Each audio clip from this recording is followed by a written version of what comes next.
I mean, they removed lead from gasoline. They removed lead from paint because we know lead's really toxic. Lead's not good for you. It's one of the most toxic things we know of. Knowing what I know now, I wouldn't use lead at all for any hunting. Michael DiBenedetto is a lifelong Catskiller with a long history of deer hunting and venison eating. About a decade ago, he started volunteering at a wildlife rehab center where lead-poisoned eagles got him thinking about the connection between lead bullets and the wider Catskills ecosystem. On this week's Catscast, we'll hear all about Michael's first-hand experience with lead and copper bullets and his advocacy for the latter. We first learned about Michael DiBenedetto through an article in our favorite local newspaper, the Mountain Eagle, covering Delaware, Greene, and Schoharie counties, including brands for local regions like the Windham Weekly, Schoharie News, and Catskills Chronicle. For more information, call 518-763-6854 or email mountaineaglenews@gmail.com. I grew up in the Catskills, just outside of Fleischmann's on Brush Ridge Road. If you go up to Bel Air and you look out toward the north, there was a farm over there that has since been all developed, and that was my grandfather's farm. He came from Italy, bought the property up there, and it was a dairy farm. Well, actually, it was a cauliflower farm to begin with. I'm Michael DiBenedetto. My wife and I left for about 5 years. I went to school down in Texas. We both went to school in Texas, and then we moved back. And I started teaching science in Margaretville, where I went to school, and taught there for almost 20 years. Well, growing up on a farm, back then, everybody hunted. The school bus drivers used to carry a gun in the bus during deer season. I mean, there were different times. So everybody hunted, and I grew up hunting. For me, it was more of a subsistence kind of hunting. I mean, I hunted for the meat. I didn't care about putting a trophy on the wall or anything like that. It was more subsistence. And that was my hunting career as our kids were growing up. I hunted all the time. I picked up roadkill. As a teacher, as you can imagine, the salary back in the early 80s was, $10,000 a year. And so you do other jobs and eat a lot of venison.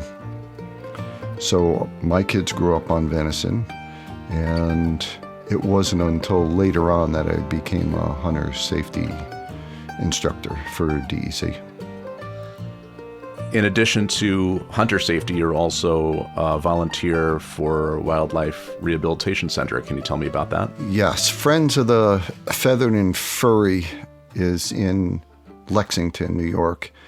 And the way we got involved with Missy Runyon, who started that, she and her husband, Dave, I noticed there was something in the ditch. It ended up being an immature bald eagle. And I turned my truck around, I picked up the eagle, and I brought it to Dan Sullivan's, who was a vet in Grand Gorge at the time. And he said, well, we need to call Missy Runyon, and she's the eagle person here, she's the rehabber, and called her, and that's how that relationship started with Missy. And that eagle, by the way, was toxic for lead. And that eagle was released at a funeral for a service member that was killed in Afghanistan. So it did recover. One of the few. So it must have been in 2012. My wife, Peg, had gone up to a hawk watch up in Franklin Mountain, Oneonta. And she met a gentleman there named Tom Sallow of the Delaware Otsego Audubon Society. And he asked her if she would be interested in volunteering to do this study on golden eagles overwintering in the Catskills.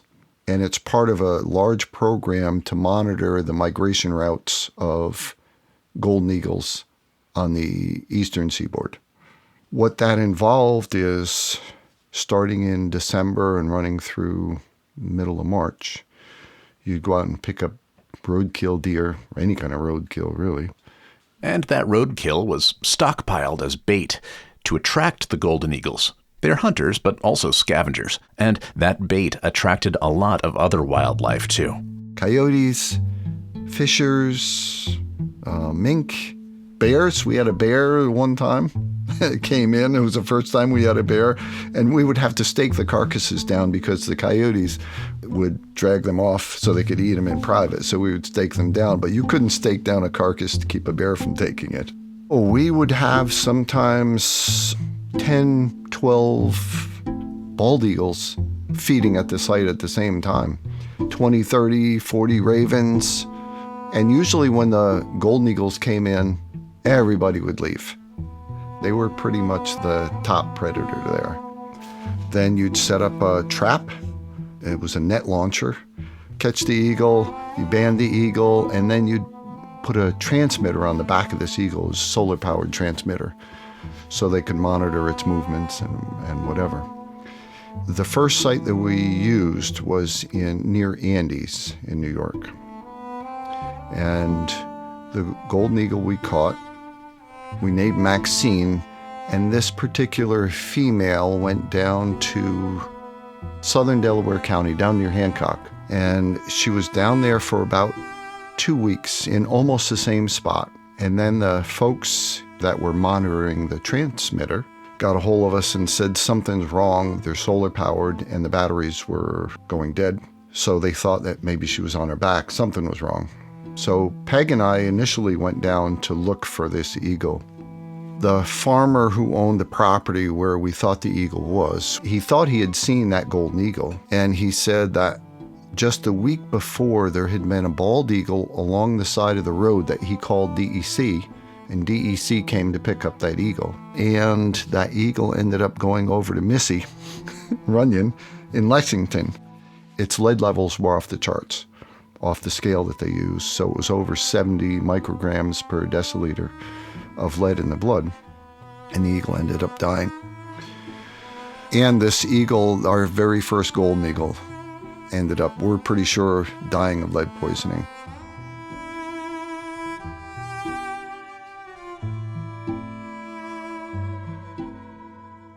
I went home, I did a little research, and coincidentally, my daughter had asked me about this during hunting season. She asked me about lead.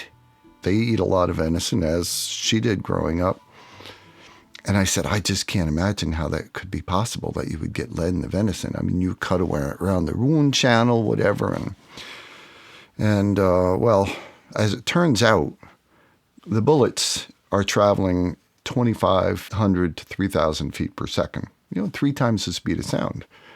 And these copper-jacketed bullets, which I think 90% of hunters use, basically explode upon impact. And this lead just goes all to bits into hundreds of tiny pieces, like pepper-sized tiny pieces, and they travel up to 18 inches from the wound channel. So if you figure how big a deer is, and you're going to cut out around the wound channel, unless you're going to throw half of the deer away, you're going to miss a lot of that lead. So if you were to shoot a deer out in the woods, you're going to gut that deer out in the woods. And you leave a gut pile out there, and that gut pile may have hundreds of tiny pieces in it. And a lot of hunters these days don't use the organs, and you've probably blown that apart when you shot it anyway. So you leave all that. You might leave the heart, the lungs, the liver, all that out in the field for all these scavengers. And they've found that some of these eagles actually listen for those gunshots, particularly out west. The golden eagles, they'll hear where people have shot, and they know that that's going to be a food source. I mean, they're smart. And so they go there, and within hours, they're on this gut pile or whatever it is, consuming that lead. Lead mimics calcium, and calcium is required for all your electrical impulses through neurons. So when lead gets in there and it impacts that, now it affects you neurologically, which is what happens with these eagles, which is why even though they may not die of lead poisoning per se, their vision's impaired, their flight's impaired. All these sorts of things end up happening to them. So a lot of these eagles die of starvation. It starts out neurologically. Their urates, their poop ends up being this sort of metallic green. They won't be able to hold their head up. They can't talk. They make these horrible little squeaks instead of they're talking like they usually do.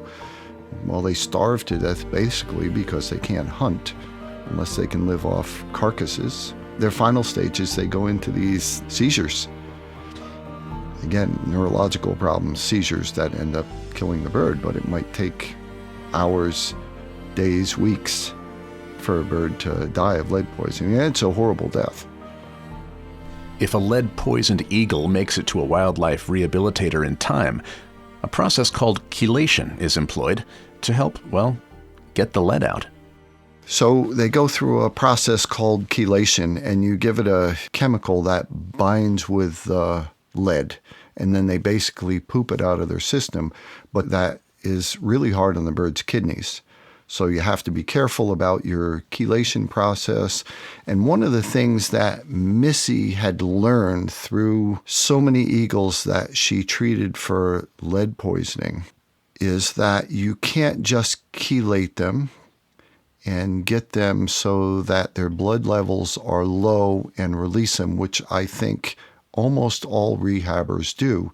And you could feel good about that because the eagle's in good shape when you release it.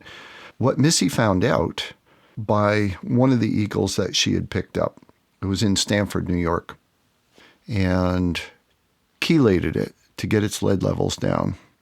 The eagle flew perfectly. Its lead levels were down. They brought it back and released it. And that particular eagle stayed in about the same place, didn't move. Missy wanted to go back and pick it up. It was there for 2 weeks. The eagle died. So what she learned from this eagle, she felt horrible about this, was that if you're a rehabber and you have that eagle in captivity, you chelate it, you get its blood levels down. If you fed the bird might be fine forever. It might live a long life. When this bird gets stressed a little bit, it's not being fed. Being as lead mimics calcium, it's stored in the bones. As soon as the nutrition starts to go down, that leaches back out. And now all of a sudden, we have neurological impairment because that's gone back in the bloodstream. So what she ended up doing with every bird after that, she would chelate it, fly the bird out, make sure it was okay, and then she would stress that bird. She would feed it less. And invariably, she might have to chelate these birds 2 or 3 times. All of a sudden, the lead levels would go back up. And she would see this, that their vision would be impaired. Their peripheral vision would be off. They didn't fly exactly right. She was amazing. She was just an amazing person. And this is really expensive. You're talking about $300 or something like that to chelate a bird. So she would do this numerous times and then release the bird when she could stress it and the blood lead levels wouldn't go back up. Remember how roadkill was used to lure eagles for tagging? Well, carcasses in the wild are just as attractive to eagles and many other animals. So back to the issue of lead ammo. And it's not those big pieces that are the problem. It's those tiny pieces that this bullet explodes into. And it's all through that.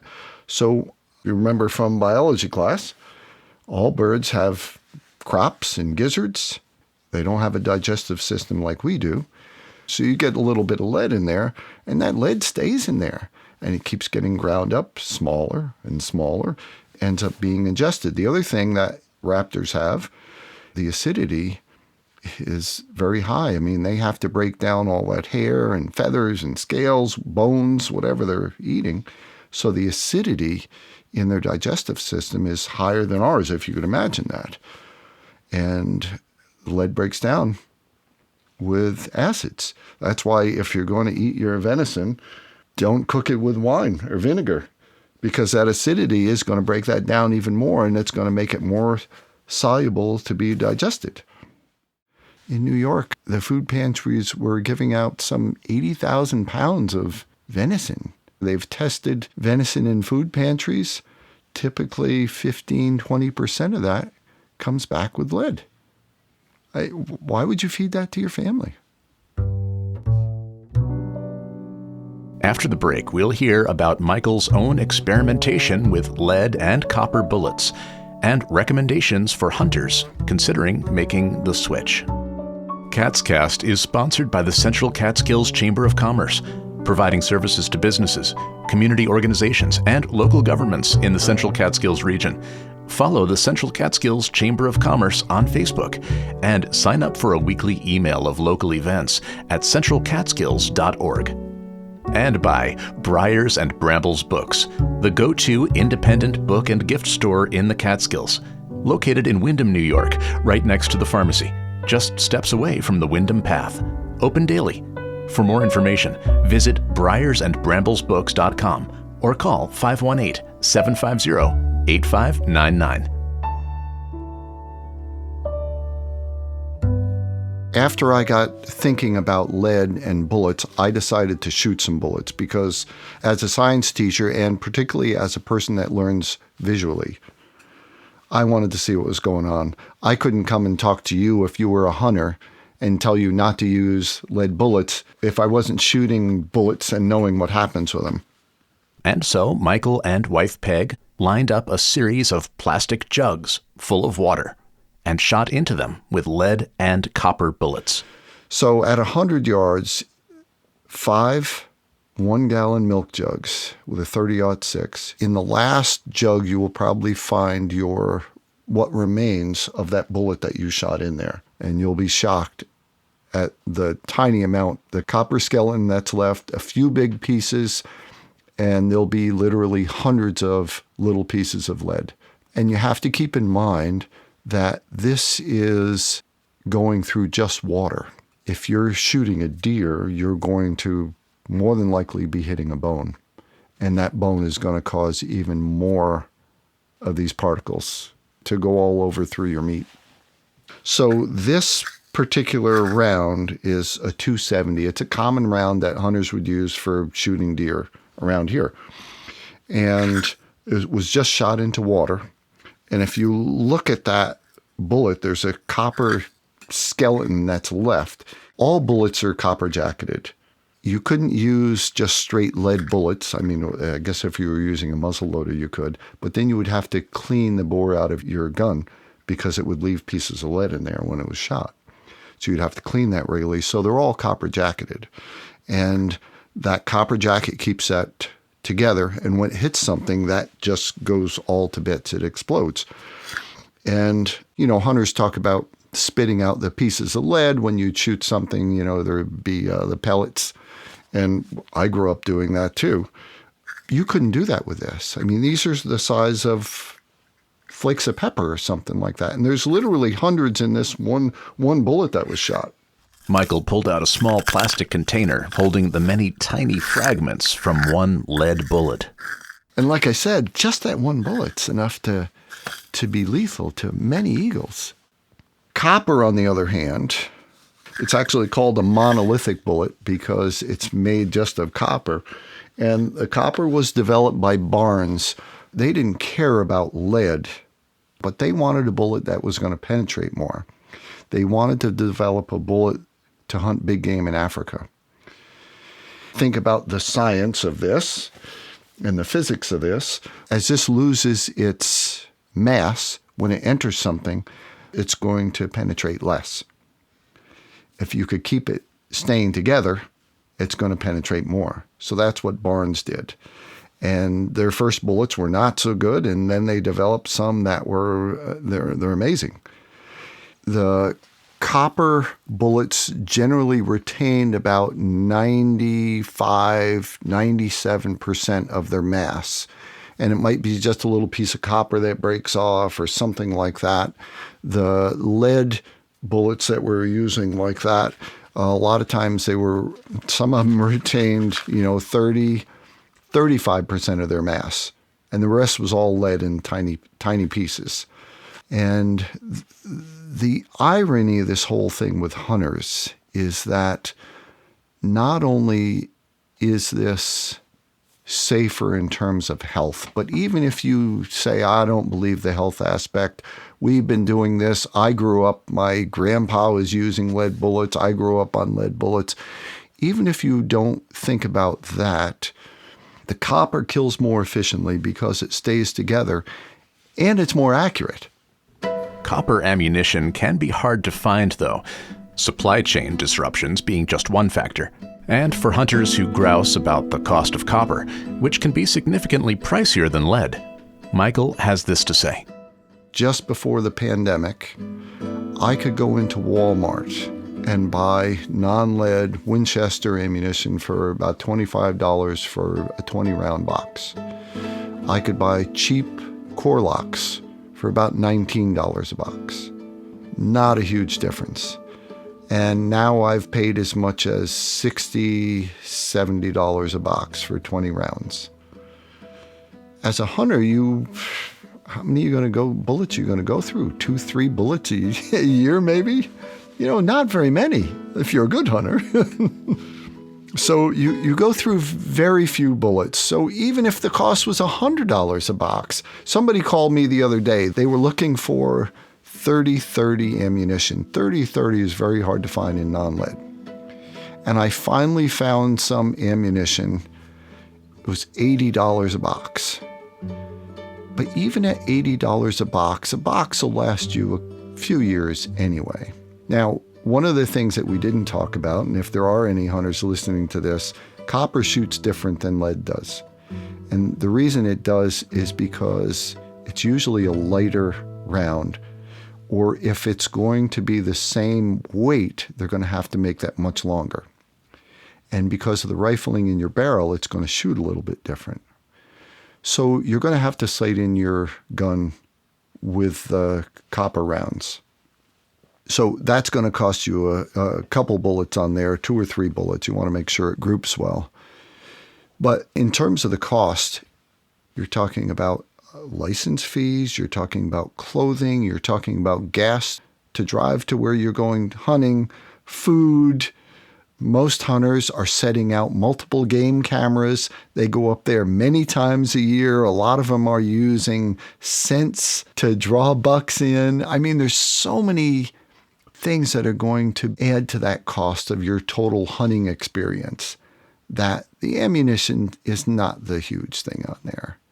It's just a part of it, even at 3 or 4 times what lead would cost.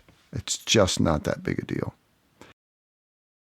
So another thing that I heard a reason why hunters would be reluctant to switch, point to the science that particularly with bald eagles, we see more bald eagles now than we've ever seen. And they say, so it's not affecting the population. So what's the big deal? I personally have seen the deaths of these bald eagles. Holding some eagle that weighs 13, 14 pounds with a wingspan of 7 feet, this magnificent creature that you've poisoned for no reason. I mean, it's just a horrible, horrible death.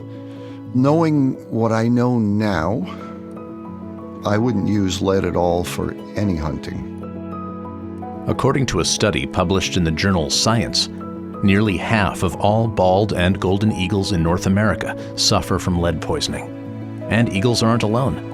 The USGS National Wildlife Health Center reports lead poisoning in California condors, mourning doves, ring-necked pheasants, and wild turkeys, among other birds and mammals.